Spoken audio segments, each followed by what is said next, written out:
All right, so we're installing your weight pockets here. So we've just got our loose waist belt,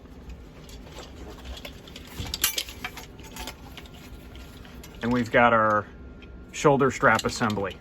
So what we're gonna wanna do is we're gonna wanna use this tri-glide to lock in the waist strap so that it doesn't end up sliding around on you. I'm sorry, the weight pocket, so it doesn't slide around on you. So the first thing we need to do is we need to get it through that first slot. So you're just gonna pass it through,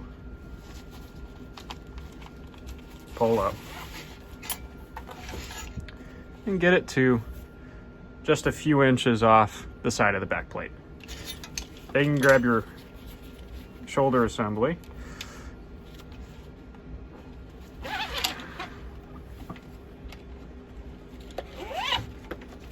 and just pass it through that tri-glide. Then you're gonna lock it into place, passing it right through here.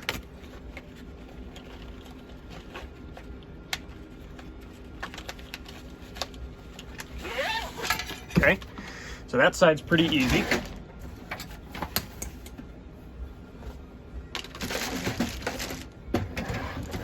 Now I've got a different style Dive Rite weight pocket. This one doesn't have that centerpiece, so just in case you have this style, I'll show you how to do it on this one. So same thing, we're gonna want this to be locked in on the webbing. So to do that, you're gonna first pass it through your weight pocket.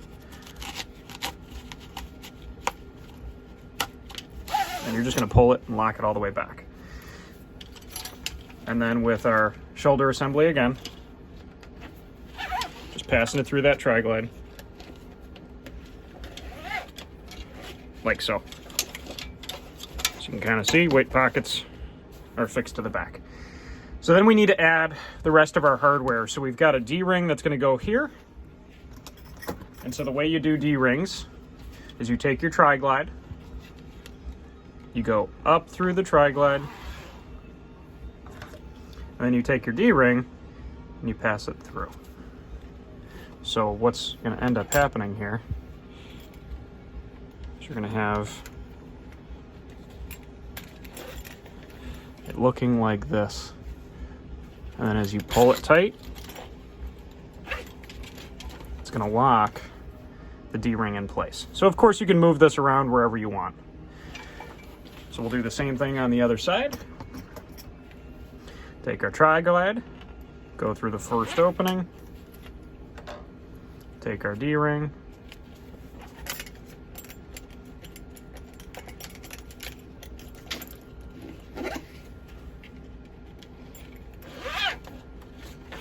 just like so.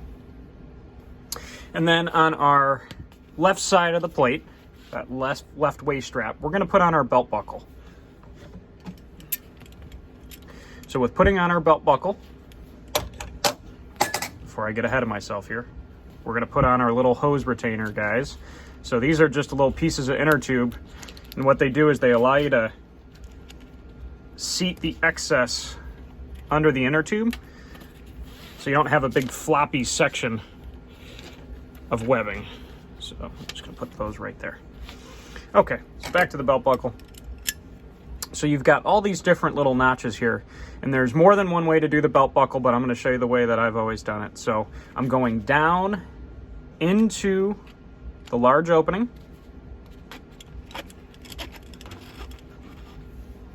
then I'm gonna go up through the middle,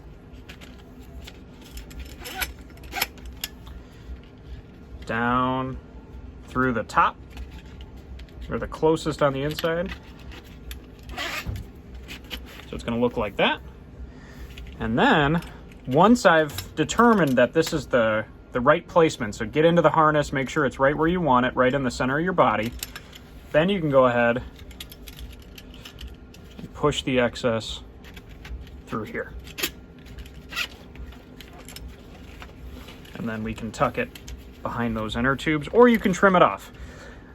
If you're gonna trim any of the extra webbing, don't do it until you have gotten into the harness with your very thickest exposure gear, because you're gonna want enough webbing so that you can accommodate the thickest thing you plan on wearing.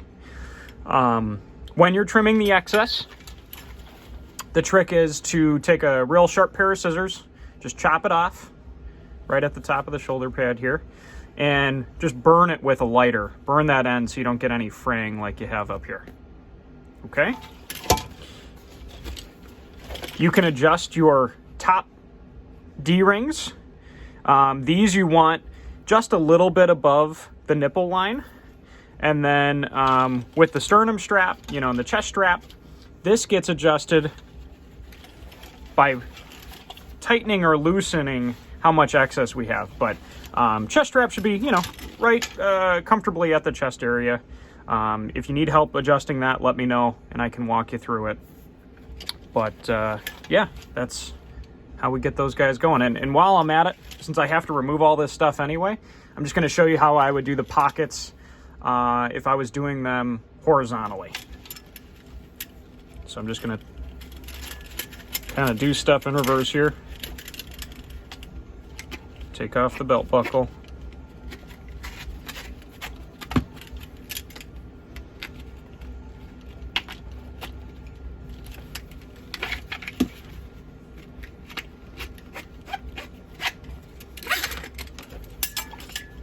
Take off our little pieces of inner tube. Take off the D-rings.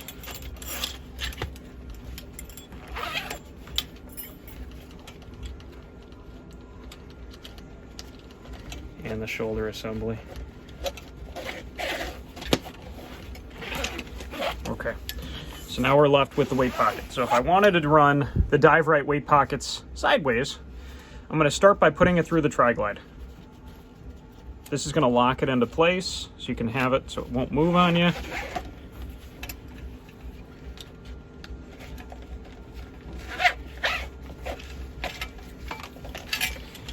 And one of the tricky parts, you got to get it underneath here.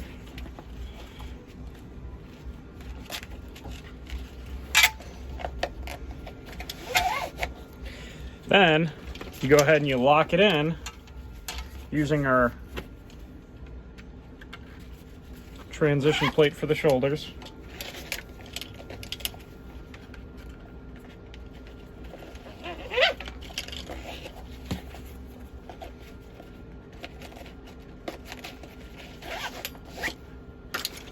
So that's what it would look like if we did them horizontally. All right, thanks for watching.